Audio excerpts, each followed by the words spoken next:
ಸ್ನೇಹಿತರು ಎಲ್ರಿಗೂ ನಮಸ್ಕಾರ. ಫಸ್ಟ್ ಟೈಮ್ ನೋಡ್ತಾ ಇರೋರು ಕೂಡಲೇ ಸಬ್ಸ್ಕ್ರೈಬ್ ಮಾಡಿ, ಹಾಗೆಯೇ ನಿಮ್ಮೆಲ್ಲ ಸ್ನೇಹಿತರಿಗೂ ಶೇರ್ ಮಾಡಿ. ಈ ಕ್ಷಣಕ್ಕೂ ಕೂಡ ಸಾಕಷ್ಟು ಸಂಖ್ಯೆಯಲ್ಲಿ ಈ ಟೀಚರ್ ಆಸ್ಪಿರೆಂಟ್ಸ್ ಅಂತ ಏನಿದ್ದಾರೆ ಅಭ್ಯರ್ಥಿಗಳು, ಅವರು ಟೀಚರ್ ರಿಕ್ರೂಟ್ಮೆಂಟ್ ನೋಟಿಫಿಕೇಷನ್ ಬಗ್ಗೆ ಕೇಳ್ತಾ ಇದ್ದಾರೆ. ಸೊ ಮ್ಯಾಕ್ಸಿಮಮ್ ಸ್ಟೇಟ್ ಗೌರ್ಮೆಂಟ್ಗೆ ಇರತಕ್ಕಂಥದ್ದು ಮೇ ತಿಂಗಳ ಒಳಗಾಗಿ ಅಫಿಷಿಯಲ್ ನೋಟಿಫಿಕೇಷನ್ ಮಾಡಬೇಕು. ಅವ್ರು ಕೊಟ್ಟಿರ್ತಕ್ಕಂಥ ಮಾತಿಗೆ ಬದ್ಧರಾಗಿ ಆ ಬದ್ಧತೆ ಇದ್ದಿದ್ದೇ ಆದರೆ ಆಫ್ಟರ್ ಮೇ ಯಾವುದೇ ಕಾರಣಕ್ಕೂ ನೋಟಿಫಿಕೇಷನ್ ಮಾಡೋಕ್ಕಾಗಲ್ಲ. ಈಗಾಗಲೇ ನಿಮಗೆಲ್ಲ ಗೊತ್ತಿದೆ ಸ್ಟೇಟಲ್ಲಿ ಏನು ನಡೀತಾ ಇದೆ ಅಂತ. ಈಗಾಗಲೇ ಎರಡು ಕೂಡ ಎಲೆಕ್ಷನ್ಸ್ ಕಾವು ಭಾಳ ದೊಡ್ಡ ಅಲೆನೇ ಸೃಷ್ಟಿ ಮಾಡ್ತಾ ಇದೆ. ಹಾಗಾಗಿ ಸ್ಟೇಟ್ ಗೌರ್ಮೆಂಟವರು ಭಾಳ ಚೆನ್ನಾಗಿ ಅವ್ರಿಗೆ ಬೇಕಾದ ರೀತಿಯಲ್ಲಿ ಪ್ಲ್ಯಾನನ್ನು ಮಾಡಿಕೊಂಡು ಈ ಅಧಿಸೂಚನೆಯನ್ನು ಅವಾಯ್ಡ್ ಮಾಡಲಿಕ್ಕೆ, ಮಾಡೋದೇ ಬೇಡ ಅಂತಕ್ಕಂಥ ನಿರ್ಧಾರಕ್ಕೆ ಬಂದು ಸೊ ಈ ಥರ ಡಿಲೇಯನ್ನು ಮಾಡ್ತಾ ಇದ್ದಾರೆ. ಸೊ ಆಫ್ಟರ್ ಮೇ ನಾನು ಏನಕ್ಕೆ ಆಗಲ್ಲ ಅಂತಂದೆ ಅಂದರೆ, ನಿಮಗೆ ಕೋಡ್ ಆಫ್ ಕಂಡಕ್ಟ್ ಒಂದು ಸಲ ಬಂತು ಅಂತಂದರೆ ಯಾವುದೇ ಕಾರಣಕ್ಕೂ ಯಾವ ಇಲಾಖೆ ಅಧಿಸೂಚನೆಗಳು ಖಂಡಿತವಾಗ್ಲೂ ನಡೆಯಲ್ಲ. ಇದು ಒಂದು ಕಡೆ. ಇನ್ನೊಂದು ಕಡೆ ಏನಾಗ್ತಿದೆ, ಈ ಕರ್ನಾಟಕ ಪಬ್ಲಿಕ್ ಸ್ಕೂಲ್ಸ್ ಅಂತಕ್ಕಂಥ ಹೆಸರಲ್ಲಿ ಸುಮಾರು 40,000 ಹತ್ತತ್ರ ಶಾಲೆಗಳನ್ನು ಮುಚ್ಚಲಿಕ್ಕೆ ಈಗ ನಿರ್ಧಾರ ಮಾಡಿರುವಂಥದ್ದು. ಭಾಳ ಚೆನ್ನಾಗಿ ಪ್ರತಿಯೊಂದು ಅಂಕಿಅಂಶಗಳು ಇವತ್ತು ಈ ಪ್ರಜಾವಾಣಿ ದಿನಪತ್ರಿಕೆಯಲ್ಲಿ ತುಂಬ ನೀಟಾಗಿ ಅಪ್ಡೇಟ್ ಆಗಿದೆ. ಹಾಗಾಗಿ ಸೊ 40,000 ಶಾಲೆಗಳು KPSಗೆ ವಿಲೀನ ಆಗುತ್ತೆ ಅಂತಂದರೆ ಶಿಕ್ಷಕರ ನೇಮಕಾತಿ ಹೇಗಾಗುತ್ತೆ? ಶಿಕ್ಷಕರು ಎಲ್ಲಿ ಉಟ್ಕೊಳ್ತಾರೆ? ಅವಾಗ ಹೆಂಗೆ ನೇಮಕಾತಿ ಮಾಡಲಿಕ್ಕಾಗತ್ತೆ? ಏನು ಅಜೆಂಡಾ ಏನು ಇವ್ರದ್ದು ಅಲ್ವಾ? ಸೊ ಬೇಕಾದ ರೀತಿಯಲ್ಲಿ ಒಂದು ಕಡೆ ಅಸೆಂಬ್ಲಿಯಲ್ಲಿ ಹೇಳ್ತಾರೆ ಎಜುಕೇಷನ್ ಮಿನಿಸ್ಟ್ರು, ಒಂದು ಊರಲ್ಲಿ ಅಥವಾ ಒಂದು ಹಳ್ಳಿಯಲ್ಲಿ ಒಂದು ಸರ್ಕಾರಿ ಶಾಲೆ ಇದ್ದು ಒಬ್ಬ ಶಿಕ್ಷಕ ಇದ್ದರೂ ಕೂಡ ಯಾವುದೇ ಕಾರಣಕ್ಕೂ ನಾವು ಮುಚ್ಚಲ್ಲ. ಆ ಮಗುಗೆ ಏನು ಬೇಕು, ಬಿಸಿ ಊಟ ಆಗಿರ್ಬೋದು, ಸರ್ಕಾರದ ಎಲ್ಲ ಯೋಜನೆಗಳು ಆ ಮಗುಗೆ ತಲುಪುತ್ತೆ, ನಾವು ಯಾವುದೇ ಕಾರಣಕ್ಕೂ ಕ್ಲೋಸ್ ಮಾಡಲ್ಲ ಅಂತಂತಾರೆ. ಬಟ್ ಅದು ಏನದು, ಆಪೋಸಿಷನ್ಸ್ ಅವರು ಪ್ರಶ್ನೆಯನ್ನು ಮಾಡಿದಾಗ ಅವರಿಗೆ ಸಮಂಜಸವಾದ ಉತ್ತರವನ್ನು ಕೊಡಬೇಕಾದಂಥ ಸಂದರ್ಭಗಳಲ್ಲಿ ಇಟ್ಸ್ ಕ್ವೈಟ್ ನ್ಯಾಚುರಲಿ ಹಾಗೆ ಹೇಳೋದುಂಟು. ಐ ಥಿಂಕ್ ಈಗ ಯಾವುದು ರೂಲಿಂಗ್ ಪಾರ್ಟಿ ಇರುತ್ತೆ ಅವರು ಹೇಳುವಂಥ ಒಂದು ಸ್ವಾಭಾವಿಕವಾದಂಥ ಉತ್ತರಗಳದು. ಬಟ್ ಇಲ್ಲಿ ನೋಡಿ, ಎಲ್ಲವನ್ನು ಹೇಳ್ಬಿಡ್ತೀನಿ ನಿಮಗೆ ಪ್ರಾಕ್ಟಿಕಲಾಗಿ ಅರ್ಥ ಆಗಿಬಿಡುತ್ತೆ ಈ ರಾಜ್ಯದ ಸ್ಥಿತಿ ಯಾವ ಮಟ್ಟಿಗೆ ಬರ್ತಾಯಿದೆ ಅಂತ ಅಂದ್ಬಿಟ್ಟು. ಈಗ ನೋಡಿ, ಇಲ್ಲಿ ಹೆಡ್ಡಿಂಗಲ್ಲಿ 64 ಸರ್ಕಾರಿ ಶಾಲೆ ವಿಲೀನಕ್ಕೆ ಸಿದ್ಧತೆ ಅಂತ ಇದೆ. 64 ಸರ್ಕಾರಿ ಶಾಲೆ ವಿಲೀನಕ್ಕೆ. ಇದರಿಂದ ಆಚೆಗೆ ಸುಮಾರು 40,000 ಪ್ಲ್ಯಾನ್ ಇದೆ ಈಗ KPSಗೆ ಅದನ್ನು ಮರ್ಜ್ ಮಾಡಲಿಕ್ಕೆ. ಅದನ್ನು ಹೇಳ್ತೀನಿ ನಿಮಗೆ. ನೋಡಿ, ಇದೆಯಲ್ಲ ಇಲ್ಲಿ KPS ಮ್ಯಾಗ್ನೆಟ್ ಯೋಜನೆ ಅಂತ. ಸೊ ಏನಾದರೂ ನೇಮ್ ಅದು KPS ಮ್ಯಾಗ್ನೆಟ್ ಯೋಜನೆ. 18 KPS ಶಾಲೆ ಆರಂಭಕ್ಕೆ ತಯಾರಿ. ನೋಡಿ, ಇಲ್ಲಿಂದ ಓದ್ಬಿಡ್ತೀನಿ ನಿಮಗೆ. ಬೇಕಾದ್ರೆ ಇದೊಂದು ಪೇಪರ್ ಕಟ್ಟಿಂಗ್ ಇದೆ, ನಾನು ಟೆಲಿಗ್ರಾಮ್ ಮತ್ತು ವಾಟ್ಸಾಪ್ಗೆ ಶೇರ್ ಮಾಡ್ತೀನಿ. ಲಿಂಕು ಡಿಸ್ಕ್ರಿಪ್ಷನ್ ಇದೆ, ನೀವು ಕ್ಲಿಕ್ ಮಾಡಿ ಜಾಯ್ನ್ ಆಗ್ಬೋದು. ಸೊ ಜಿಲ್ಲೆಯಲ್ಲಿ ಹೊಸದಾಗಿ ಸುಮಾರು 18 KPS ಅಂದರೆ ಕರ್ನಾಟಕ ಪಬ್ಲಿಕ್ ಶಾಲೆ ಆರಂಭ ಮಾಡಲಿಕ್ಕೆ ತಯಾರಿಯನ್ನು ನಡೆಸ್ತಾ ಇರತಕ್ಕಂಥ ಶಾಲಾ ಶಿಕ್ಷಣ ಇಲಾಖೆ KPS ಜೊತೆಯಲ್ಲಿ ಸುಮಾರು 64 ಸರ್ಕಾರಿ ಶಾಲೆಗಳನ್ನು ವಿಲೀನ ಮಾಡಲಿಕ್ಕೆ ಪಟ್ಟಿಯನ್ನು ಸಿದ್ಧಪಡಿಸಿದೆ. ಇದು ಹಾವೇರಿಯಿಂದ ಬಂದಿರತಕ್ಕಂಥ ಅಪ್ಡೇಟ್. ಇದು ರಾಜ್ಯದ ಎಲ್ಲ ಭಾಗದಲ್ಲೂ ಈಗ ಆಲ್ರೆಡಿ ಅದು ಪ್ರಿಪೇರ್ ಮಾಡ್ತಾ ಇದ್ದಾರೆ, ಯಾವ್ಯಾವ ಸ್ಕೂಲನ್ನು ಕ್ಲೋಸ್ ಮಾಡಬೇಕು, ವಿಲೀನ ಮಾಡಬೇಕು ಅಂತ ಅಂದ್ಬಿಟ್ಟು. ಈಗ ನೋಡಿ, ಇಲ್ಲಿ ಸೆಕೆಂಡ್ ಪ್ಯಾರಾಗ್ರಾಫಲ್ಲಿ ಇಲಾಖೆಯ ಶಾಲೆಗಳ ವಿಲೀನ ಕ್ರಮಕ್ಕೆ ಜಿಲ್ಲೆಯ ಹಲವು ಗ್ರಾಮಗಳಲ್ಲಿ ವಿರೋಧ ವ್ಯಕ್ತವಾಗುತ್ತಿದ್ದು ಗ್ರಾಮಸ್ಥರು ರಸ್ತೆಗೆ ಇಳಿದು ಪ್ರತಿಭಟನೆ ನಡೆಸ್ತಾ ಇದ್ದಾರೆ. ಎಷ್ಟು ಬಡ ಜನರ ಅವಿಭಾಜ್ಯ ಅಂಗ ಅಂದರೆ ಸರ್ಕಾರಿ ಶಾಲೆಗಳು. ಬೇರೆ ದಾರಿ ಇಲ್ಲ ಅವ್ರಿಗೆ. ಎಲ್ಲಿ ಅವ್ರಿಗೆ ಅಡ್ಮಿಷನ್ ಮಾಡಿಸ್ಲಿಕ್ಕಾಗುತ್ತೆ? ಫೀಸ್ ಜಾಸ್ತಿ ಇರ್ತಿದೆ, ದುಡಿಮೆ ಮಾಡ್ತಾ ಇರ್ತಾರೆ, ಅವರ ಆದಾಯ, ಅವ್ರಿಗಿರ್ತಕ್ಕಂಥ ಸಮಸ್ಯೆಗಳು, ಅವ್ರಿಗಿರ್ತಕ್ಕಂಥ ಕಷ್ಟಗಳು ಸಾಧ್ಯನೇ ಇಲ್ಲ. ಒಂದು ಸರ್ಕಾರಿ ಶಾಲೆ ಏನಾಗಿದೆ, ಒಂದು ಮನೆ ಥರ ಆಗಿದೆ ಎಷ್ಟೋ ಜನ ಬಡ ಕುಟುಂಬದ ಮಕ್ಕಳಿಗೆ. ಆ ಹಿನ್ನೆಲೆಯಲ್ಲಿ ಪಾಪ ಅವ್ರಿಗೆ ಬೇರೆ ದಾರಿ ಇಲ್ಲದೆ ಈಗ ಅದು ವಿರೋಧವನ್ನು ಮತ್ತು ಹೋರಾಟವನ್ನು ಮಾಡಲಿಕ್ಕೆ ಸಜ್ಜಾಗಲೇಬೇಕಾಗುತ್ತೆ. ಅದು ನೆಕ್ಸ್ಟು, ಗ್ರಾಮೀಣ ಭಾಗದ ಮಕ್ಕಳಿಗೆ ಗುಣಮಟ್ಟದ ಶಿಕ್ಷಣವನ್ನು ನೀಡಲಿಕ್ಕೆ ಅದರ ಉದ್ದೇಶದಿಂದ ಕರ್ನಾಟಕ ಪಬ್ಲಿಕ್ ಸ್ಕೂಲ್ಗಳನ್ನು ತೆರೆಯಲು ಮುಂದಾಗಿರತಕ್ಕಂಥ ರಾಜ್ಯ ಸರ್ಕಾರ KPS ಶಾಲೆ ವ್ಯಾಪ್ತಿಯ ಸುತ್ತಮುತ್ತಲಿನ ಸರ್ಕಾರಿ ಶಾಲೆಗಳನ್ನು ಆಡಳಿತಾತ್ಮಕವಾಗಿ ವಿಲೀನಗೊಳಿಸುವ ಪ್ರಕ್ರಿಯೆಗೆ ಈಗಾಗಲೇ ಚಾಲನೆ ನೀಡಿದೆ. ನೋಡಿ, ಗ್ರಾಮೀಣ ಭಾಗದ ಮಕ್ಕಳಿಗೆ ಗುಣಮಟ್ಟದ ಶಿಕ್ಷಣ ಕೊಡಬೇಕಂತೆ. So what does it mean? ಏನಿದೆ? ಈಗಾಗಲೇ ಇರತಕ್ಕಂಥ ಗ್ರಾಮೀಣ ಭಾಗದ ಶಾಲೆಗಳನ್ನು ಉಳಿಸ್ಕೊಳ್ಳಿ, ಶಿಕ್ಷಕರ ನೇಮಕಾತಿ ಮಾಡಿ, ಸರಿಯಾದ ರೀತಿ ನಡೆಸ್ಕೊಳ್ಳಿ, ಅಥವಾ ತಾತ್ಕಾಲಿಕ ಶಿಕ್ಷಕರನ್ನ ನೀವು ತಗೊಳ್ಳೋದೇ ಆದರೆ ಕರೆಕ್ಟಾಗಿ ನಡೆಸ್ಕೊಳ್ಳಿ.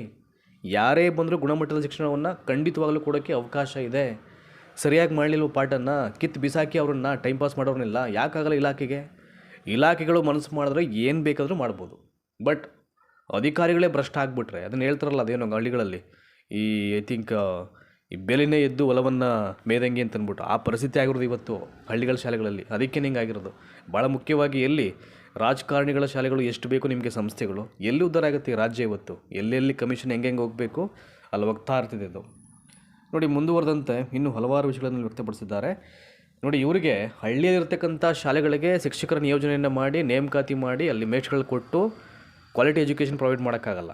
ಬೇರೆ ಸ್ಕೂಲ್ಸ್ ಓಪನ್ ಮಾಡಿಬಿಟ್ಟು ಹಳ್ಳಿ ಶಾಲೆನ ಅಲ್ಲಿ ವಿಲೀನ ಮಾಡಿಬಿಟ್ಟು ಕ್ವಾಲಿಟಿ ಎಜುಕೇಷನ್ ಅಂತೆ. ಏನು ಹೇಳಬೇಕಪ್ಪ ಇದಕ್ಕೆ ನಾವು? ನೆಕ್ಸ್ಟು, ಜಿಲ್ಲೆಯಲ್ಲಿಯೂ ಸುಮಾರು 18 KPS ಶಾಲೆಗಳು ಆರಂಭವಾಗುತ್ತಿದ್ದು ಈ ಶಾಲೆಗಳ ಸುತ್ತಮುತ್ತ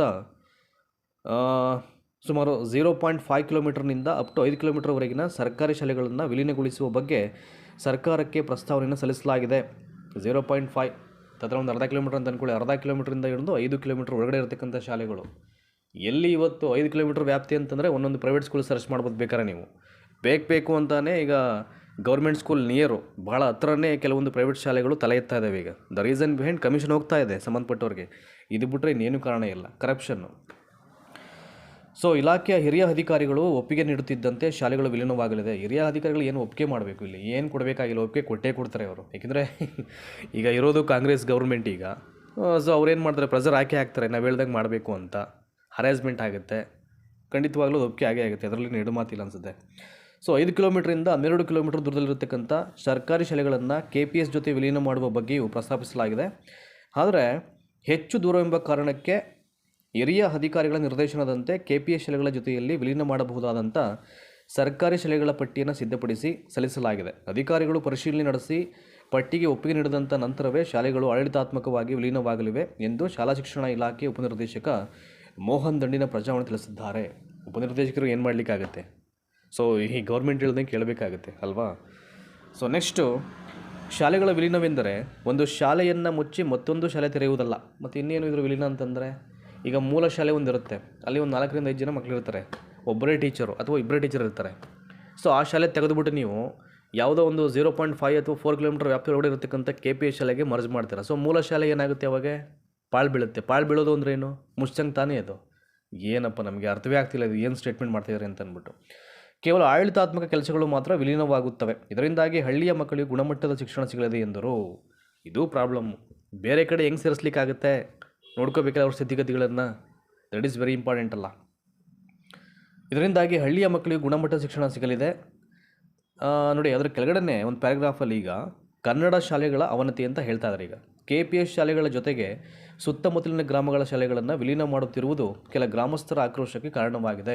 ಈಗ 5 ಕಿಲೋಮೀಟ್ರ್ ವ್ಯಾಪ್ತಿ ಅಂತಂದರೆ ಎಷ್ಟೋ ಜನ ಬಡ ಮಕ್ಕಳು ಆ ಊರಿನ ಶಾಲೆಯನ್ನೇ ಅವಲಂಬಿಸಿರ್ತಾರೆ. ಹಾಗಾಗಿ ತುಂಬ ದೂರ ಹೋಗ್ಲಿಕ್ಕಾಗಲ್ಲ. ಅವ್ರವ್ರದ್ದೇ ಆದಂಥ ಕಷ್ಟಗಳು ಖಂಡಿತವಾಗ್ಲೂ ಇರ್ತಿದೆ ಇವೆಲ್ಲವೂ ಕೂಡ. ಕೆಲ ಗ್ರಾಮಸ್ಥರು ಆಕ್ರೋಶವನ್ನು ವ್ಯಕ್ತಪಡಿಸಿದ್ದಾರೆ. ವಿಲೀನ ಮಾಡಿದ್ರೆ ಸರ್ಕಾರಿ ಶಾಲೆಗಳು ಬಾಗಿಲು ಮುಚ್ಚಲಿವೆ, ಇದರಿಂದ ಕನ್ನಡ ಶಾಲೆಗಳ ಅವನತಿ ಆಗಲಿದೆ ಎಂದು ದೂರುತ್ತಿದ್ದಾರೆ.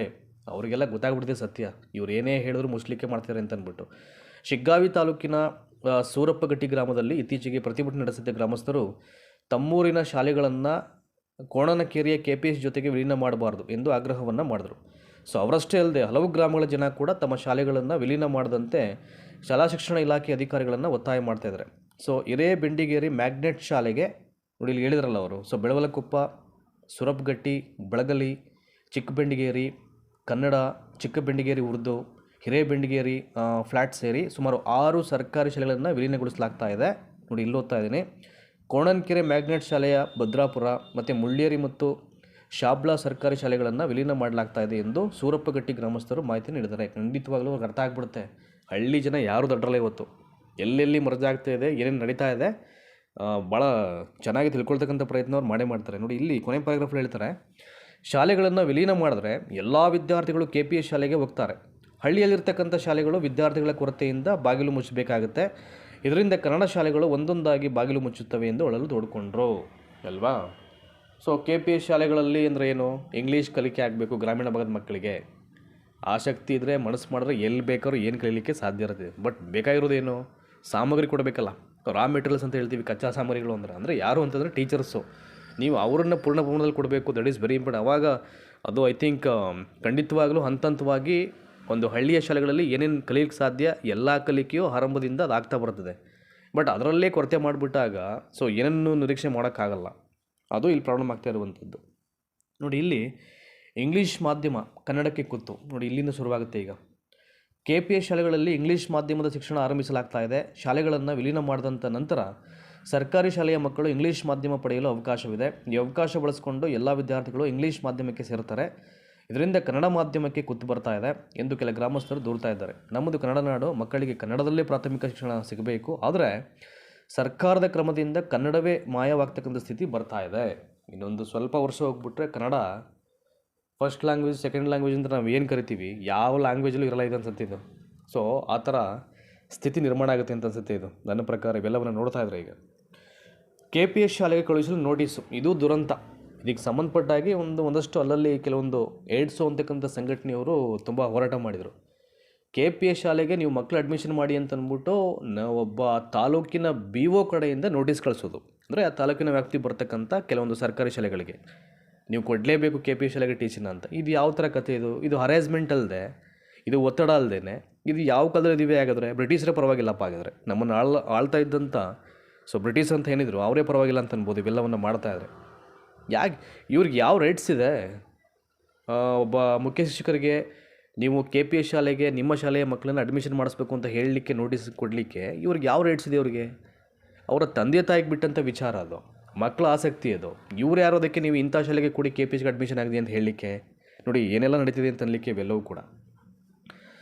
ಮುಂದಿನ ಶೈಕ್ಷಣಿಕ ವರ್ಷದಿಂದ ಮಕ್ಕಳನ್ನು KPS ಶಾಲೆಗಳಿಗೆ ಕಳುಹಿಸುವಂತೆ ನೋಡಿ ಇಲ್ಲಿದೆ ಬಾಕ್ಸಲ್ಲಿ.